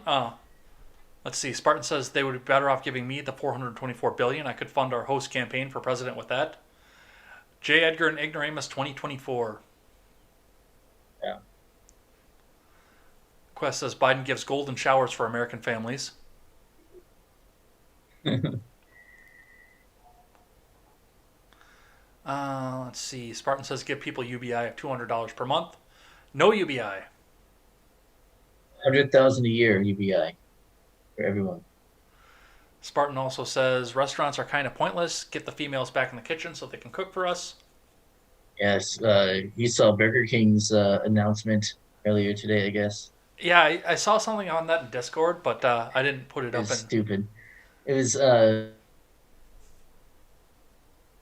Burger King UK tweeted out women belong in the kitchen and then like subtweeted come work for us because we have all these programs for women. Like it was kind of like they grabbed your attention with the first tweet and then made their case for why they want more women working in their restaurants. But of course, people took it as they're being misogynistic and think that women should be like, first of all, advocating against themselves, right? They think that the Burger King's going like, don't come to Burger King. No, get your woman in the kitchen and make her make you a sandwich instead of letting us make you a sandwich. Doesn't make any sense. That's clearly not what they were doing. So Burger King did nothing wrong. Ron Helton says, I already joined the convention of states. So far, there are only 15 states. We need 34 to call a convention. Oklahoma is set up for renewal again this year, taking forever. Oh, man. Is Florida in it? I don't know. Check. That's the first time hearing about it. Check and see if Wisconsin's in it, too. Probably not, because we have that cuck fucking Evers. Spartan says China ended the opium dens with brutal force. Quest says, I'm so glad they didn't keep the 15. Well, that's the thing that goes along with that is the fact that like Cinema's actually still up for the $15 an hour, but she wants it to be debated as a single line item instead of trying to force it in as a rider for the budget. Ron says all the minimum wage does is raise all the prices, Okay. doesn't Oh, help. Florida is. Sorry about that. Florida is in the Convention of States. Hell yeah, but no, Wisconsin is not. Yeah, I didn't think so. Quest says I'm going to go check Steven's stream. Have a good night. See most of your contemporary in the morning. Well, thank you. We'll see you in the morning. Ron is asking if Elaine was on earlier or was she busy. She had a family emergency pop up 20 minutes before showtime, so we got this all taken care of. That was the best you could get in 20 minutes. You're actually my first call, so. Oh, yay. Ron says AOC is the same moron who killed Amazon jobs in New York City. She is a goofball. Please shut her up. Alaska minimum wage is $10.34 an hour. Most jobs pay more than that. The cost of living is really high there. Costs a lot to ship items there. And you're also supposed to bring back some brews for Ron and Spartan. I was supposed to? Yeah. Bring back From some where? brews, John. From where? I don't know. Am I going somewhere? Well, you went to the can, so. Oh, right. Okay. Yeah, fair. I did not bring any beers back, though. Sorry. I didn't see your message until now. Spartan says if I wanted to destroy an enemy country, I would fund feminism in it. Yeah, it's a very good one. Ron Helton will get the last word before we circle back. And says Mark Meckler is the head of COS. He has also been recently appointed as the head of Parley. Ooh. All right. Did not know that. So we've got to talk just a bit about what happened this week with the Capitol and everything that goes along with that. So first and foremost, the FBI went out on a fishing expedition, and they found that right before the Capitol riots, a member of the Proud Boys had a phone call with a member of the White House. Now, no names have been given, no details of the call have been given, just all that they have right now, or at least all that they're going to tell us, is the fact that the phone call was connected. And this comes as a result of the FBI searching to see if any members of Congress had called any of the rioters to make sure that the members of Congress hadn't planned this. So, yeah, there's the call, but we know nothing about this.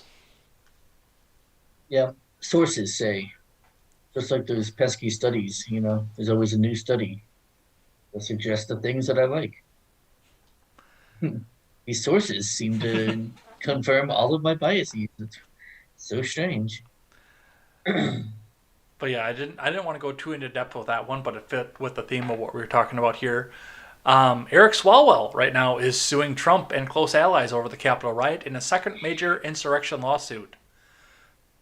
So the atomic fart is going after Don Jr., Giuliani, and Mo Brooks in a lawsuit. The atomic fart. The atomic fart. He was just moving his coffee mug across the desk, man. Come on, it wasn't. Oh no, that was just a straight up rip. Oh man. Sorry. Continue. Farts are funny. Well, what do you think about the fact that this lawsuit's coming up off of this? I don't think anything's gonna happen. It's just like every other time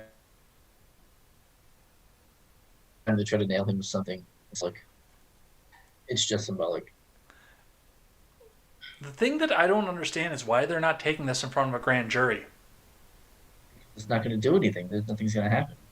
It's not going to stick. That's where you're going with that. Right. I think you're right, but yeah, so that's why they don't need it to work. They just need to go through the motions of it. That's all they need, so that they can justify gaining more power. Now we can pass laws that hold the president more accountable. Now we can, or accountable. Holding the president accountable would be actually. Well, I mean, if you want to talk about, but I mean, like holding him accountable. If you want to talk about going through the motions, that we'll just have Swalwell talk to Fang Fang and see what motions he's going through with her. Yes, Eric Swalwell. But I do have to say though, the thing with this is, I mean, this is where this belongs though. They tried to do this through the government means. They tried to do this through an impeachment, not because they had something for the impeachment, and I think we kind of knew that was the case, but just because of the fact that was a court that they can control. Right. That's what I think that the impeachment was. I don't know for sure, but that's what I see from the impeachment, as the fact that it was a court that they could control. So, this should be done as a private citizen. That's what this should have been from the start. Trump is a private Right. citizen as of January 20th. Right. So if they want to throw something, throw the lawsuit there. See what they have to say. I'm interested Yeah. to see that. I mean, getting anything to stick on Trump right now would be, first of all, it's a waste of time. Although I get, like, it's symbolic for them. They need to look like they're trying to pursue him. I get that. But do you remember Uh, this? Oh, but I go mean, ahead. yeah, it's just a waste of time. It's a waste of money. Oh no, I was saying, it's a waste of time. It's a waste of money, and all for nothing. Other than they can go back to their base and say, well, we tried to get the Orange Man, but as usual, the Orange Man was bad and didn't let us get him. Well, I guess we got to talk about the big news of the week, though. That's the fact that there was a massive riot on the 4th, and Trump ascended as the new president because Yes, he the was new God inaugurated on the Emperor. real. Oh wait, none of that actually happened. Oh no. Oh my God, you have a lot to say about that, Go ahead. about the fourth. Go ahead. Yeah. Okay, I'm back. So, firstly, that was never a thing. That was never going to happen. Like, and this is what I was telling my girlfriend this a little while ago because she's not really into like the whole politics things. So she had heard about that and was like, what do you think is going to happen there? And I was like, okay, I'm in like most of these circles, that would be talking about an event like this, and there was nothing. Like there was no talk of like, hey guys, if you're planning on doing something, be careful, or don't do this. There was no one even saying, if you're planning on going, don't do it. It's not the right thing to do. Like, there was nothing, absolutely zero talk of it. I think it was completely made up. I don't think there was ever any kind of plan to do anything on that day. I think it was just 100% made up by the media to justify the continued military occupation of DC. I think, and that's why they switched it to now it's March 20th. I think now Yes. next thing it's going to be May 15th. Like what I mean? It's just going to continue on, so we can continue to militarily occupy DC. Well, I mean, you're absolutely right on that too, because we are sitting at. They're talking. The Newsweek reports that yes, March 20th is really when they're going to go and do all of this. So just wait. We have to sit in the Capitol a little bit longer. Yeah, fucking ridiculous. It's not real. None of this shit is real. They're acting like they're paranoid. You know, someone's coming after them all the time. It's just no one's coming after you. No one's going to do anything. They're done. Like there's no revolutionary potential in the right. It's not happening. Like it's just not going to happen. One of the big ones that popped up for this, and I wanted to put, and I've got the picture up on the screen, was that Al Green decided on the 4th that because the Capitol building was evacuated, they got everybody out of there because they knew full well that this Right. revolution was coming. But they're like three dudes standing outside. No, it was just one. Al Green. One dude. Al No, Green. no, okay, yeah. Al Green is sending a message to the QAnon and right-wing extremist threats by sitting on the Capitol steps on Thursday, the date authorities warned militia groups were potentially planning another breach of the building. I want to make a statement to let the people know those who would threaten those of us who cherish the freedom that we have here, that we refuse to allow those threats to negate our freedom. Who? Not only that, and this was the thing. Who's threatening anything? This was the thing that went along with this as well, with Al Green sitting out here on the Capitol steps. Yes, they show him in front of the pillar, sitting up on the steps. What they don't show you is the miles of razor wire fence and National Guard people that are standing up against the fucking fence. Yeah. He doesn't have shit to worry about while he's sitting there. Right. Of course, yeah. I mean, it's all fucking ridiculous, man.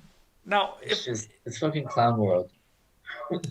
if he did this on January 6th, I'd call him a brave soul for coming out and standing up for what he believes in. Sure, yeah. Yeah, sure. But given the situation of what actually did happen, first and foremost, and the fact that there's that much National Guard presence and fencing out there, he's just a fucking boob sitting on a step. Right. Yeah. Yeah, I mean, I wonder if he was one of the ones that was cowering, on the floor, on the sixth. I wonder if he was one of them that was doing that. I don't know, but he You was know, certainly safe on. Yeah, he was certainly safe on the fourth year. you know what the best part of this whole thing is too? Pull the What's picture that? up and zoom in. He's sitting all alone outside on the Capitol step, wearing his fucking mask. Of course he is. Well, he's got his he's got the security close to him, just in case something does happen. So he's got to mask up, right? The security is less than 6 feet away. Oh, I don't know. But yeah, no, I mean he's got to be pictured with the mask on. You can't take a picture with it off. Come on. It's just, oh my God, dude. It's just, this is it's the dumbest interesting, and timeline. it really is. It was so great back in like 2016. It was the best timeline. Somewhere we've lost our way. So, since you get to live in one of these free states, That's right. tell Free me state of about Texas Florida. and Mississippi. What about Mississippi? I know what's going on. What in particular? What are we talking about? It wasn't just Texas that freed up. Mississippi's free too now. So, I didn't know that. I knew Texas was. To read from NBC, Texas and Mississippi to lift mask mandates and roll back COVID restrictions. Mm. Yeah, good for them. Um, People are fucking dumb. Like Florida's open, but most stores require you to wear a mask to go inside. Mm-hmm. Like imagine that, right? Living it up to the businesses and them doing the thing that you want them to do anyway, without you having to put a gun to their head. It's pretty fucking crazy, right? That people will still do what is in their best interest, or at least what they think is in their best interest, regardless of the gun to their head or not. It's pretty insane.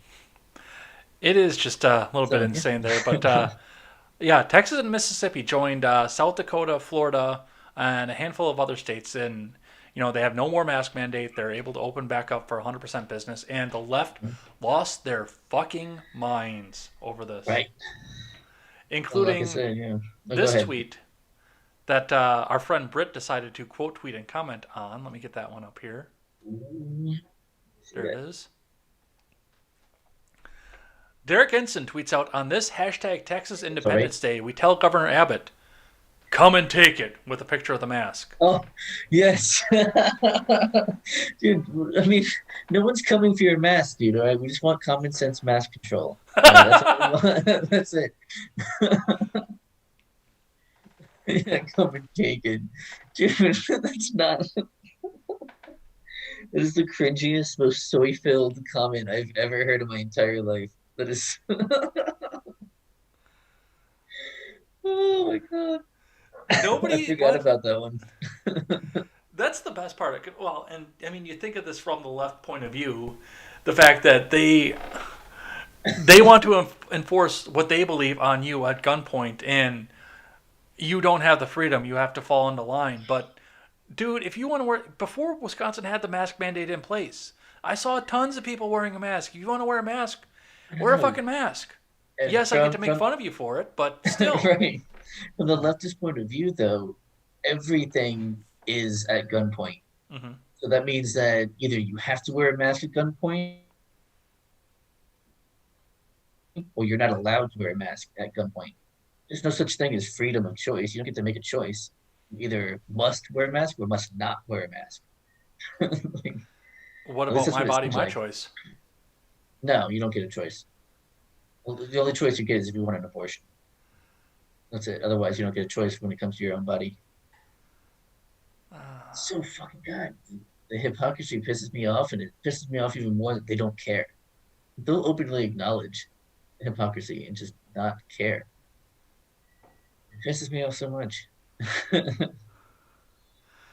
Oh man. Dude, seriously. And I mean, when I had the sinus infection developed last week, It hurts. It physically hurts. I know.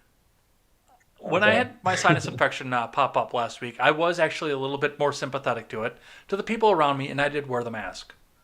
because Sure. I had a little bit of infection going on that was respiratory. It wasn't COVID, although I wouldn't know because I didn't get tested because I don't want them to have my DNA. But still, at that point, it is common courtesy. Sure. But to these people, it's not common courtesy. It's just do what we fucking tell you to. Right. Especially when it comes to Biden. So let's listen to what he had to say from this one.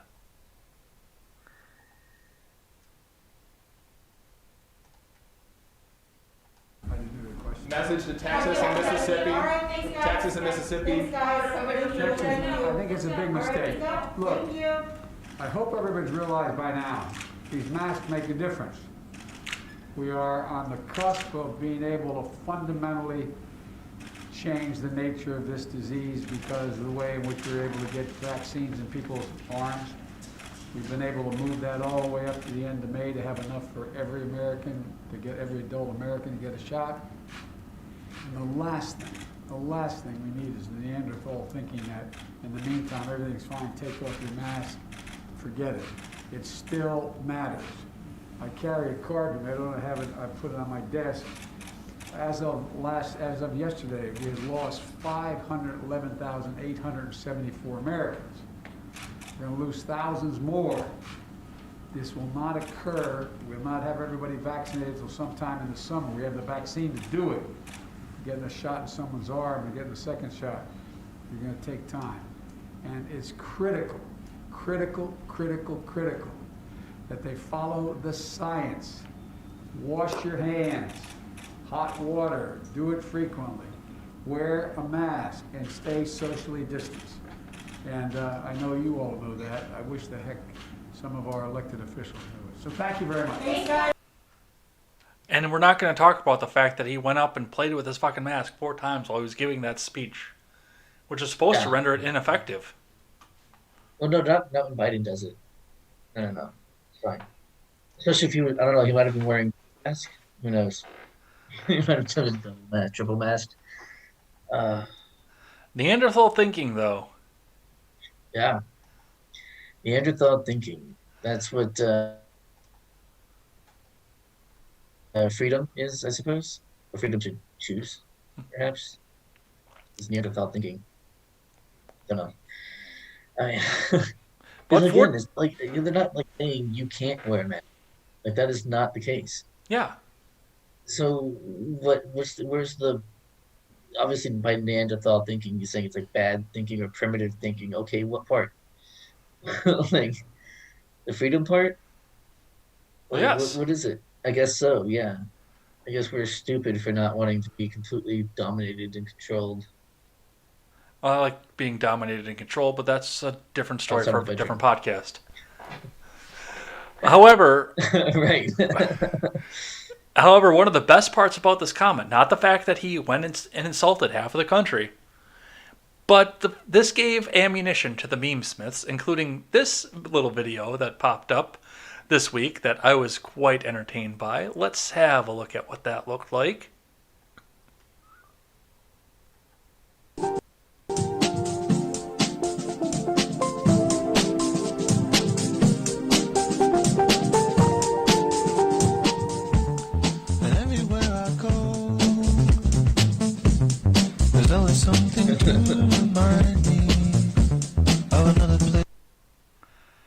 The return of the Geico caveman. Yeah.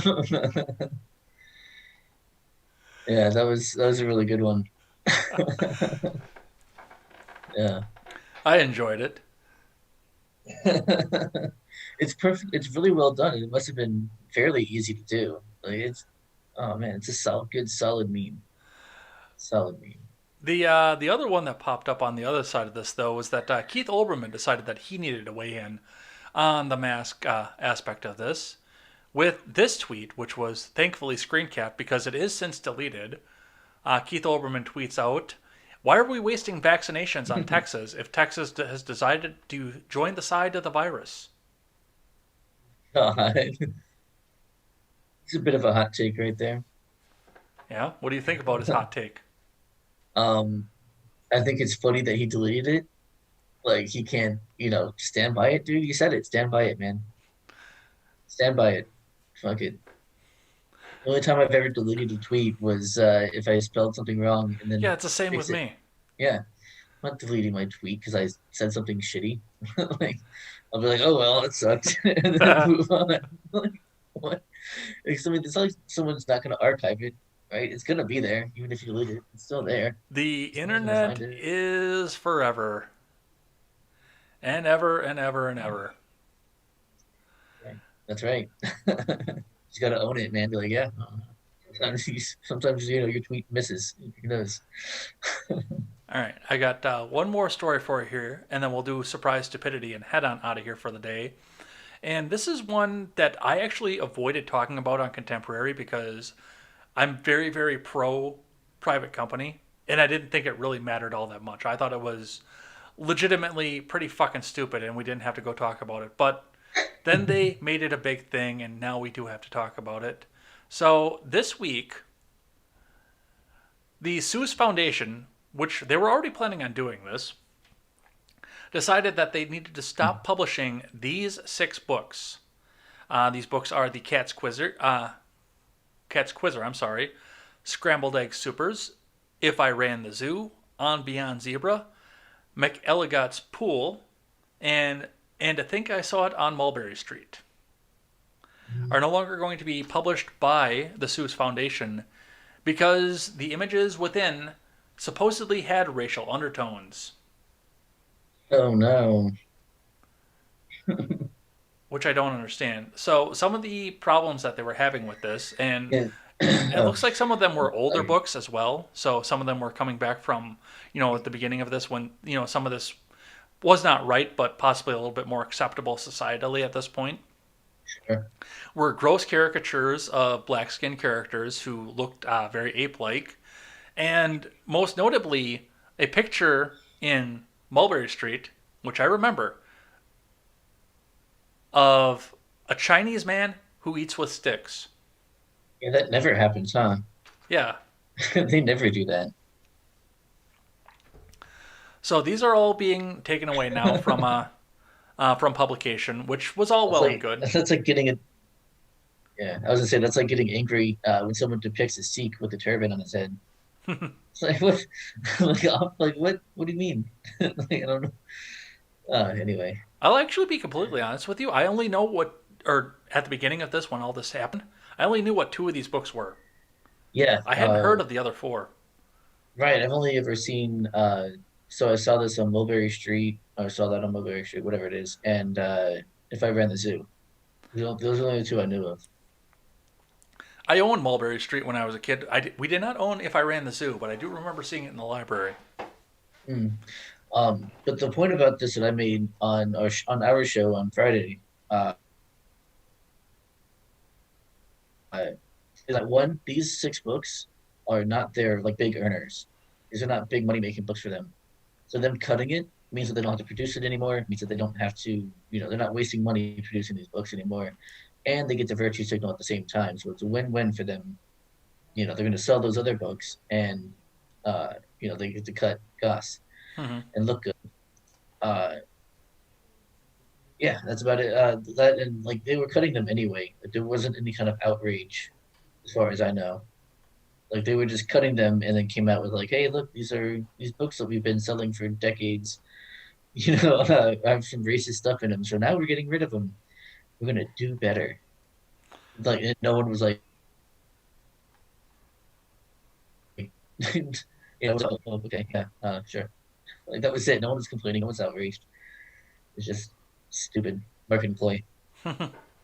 Well, that was all well and good, and that was fine, and we didn't have to think a lot about what was going on there, except for over the weekend, eBay decided that they were going to weigh in on this. So there were people out there that, Yeah, once you start banning something, it's a Streisand effect, and everybody wants to go out and buy it.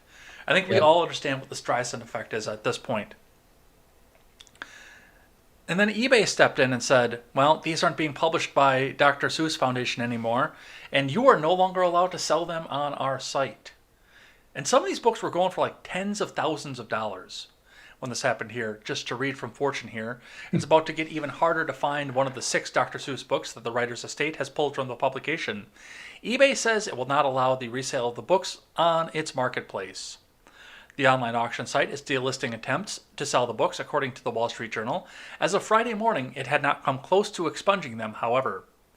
The books, which contain racist imagery, now fall under eBay's offensive material policy, a move that is bound to increase concerns among some conservatives who have decried the state's decision. Some have floated a narrative that the books were banned. Well, if eBay can't sell them anymore, I don't know what else to call that, because it sure as hell sounds to me like they're banned. Yeah, which is, I mean, this is why people, right, will call it like a digital book burning, right? I mean, yeah, obviously you're not physically burning books, but if they're not available to people, you might as well be. Yeah. You might as well be burning them. Same effect. And I mean, to my life, I always thought that if I wanted something off the black market, it was either going to be a gun or something illicit that I was going to put in my body. I never thought for a second that I was going to be going to the black market to get a fucking Dr. Seuss book. Right. But here we are. Fucking clown world. Such an apt description. Here we are. Jesus Christ. Yeah. Oh, that's so sad. Why? Why do we live in this world, Ed? Well, and that's just what people have been bringing up too, because I mean, you scroll down further in the article and they talk about the fact that eBay, you can still go out and buy Mein Kampf. Yeah. Which you can buy. Not only that, you can buy a first edition from 1941. You know, if you buy the first edition, Mein Kampf. Fortune goes on to say also, which, by the way, I don't know if you know, tiny bit anti-Semitic. Oh, sorry, I lagged. So, no, I don't know that because I've actually not read it. Yeah, it is teensy itsy bit. It's anti-Semitic, just a little bit. The article goes on to point out the fact that there were also several listings for VHS and Laserdisc copies of Disney's Song of the South, which even then CEO Bob Iger called antiquated and fairly offensive in 2010. To be fair, it is kind of offensive. But like in that kind of funny way, you know, you just feel like, oh my god. Yeah. Well, that's rather offensive. That's probably true, but keep in mind that's a movie, so I've never seen it. Yeah. Right, true, yeah. It's okay, well think about like stereotypical like Southern black person from like the early 1900s, like 1800s, and you got a movie. Yeah, that's what I hear for this, and I know didn't they have to change, what was it, Mr. Toad's Wild Ride because of it? I believe it was Splash Mountain. Oh, Splash. I believe it was Splash Mountain. Oh, actually no, I think you're right. Yeah, because that was the one that it was.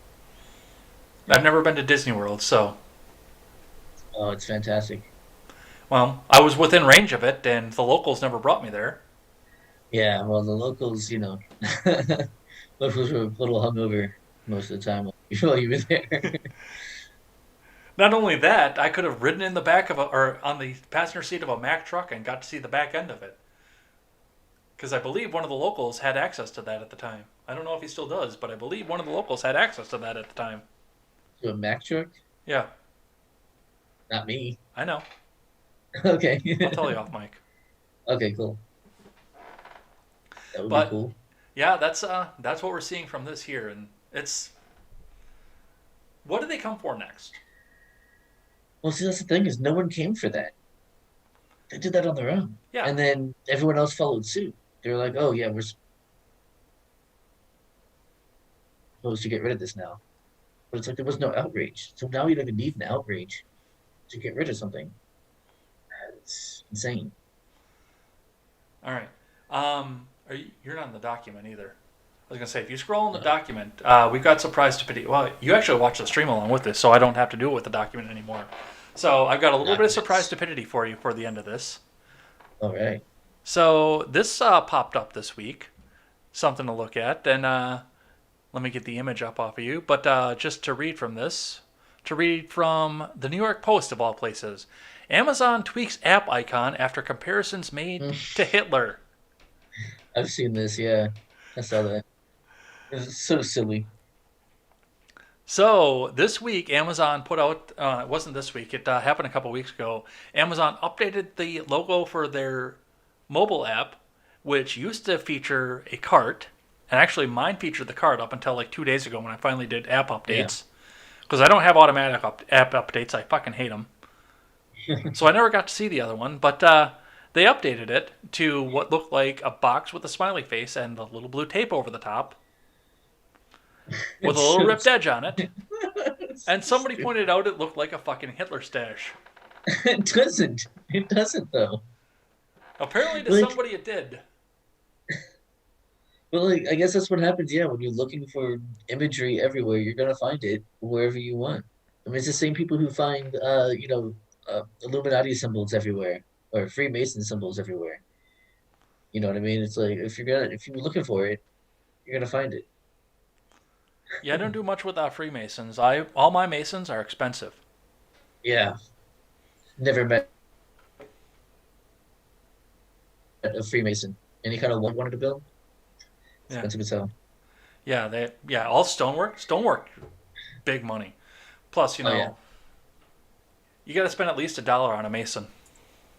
That's right. Yeah, They're not free, otherwise they're not quality.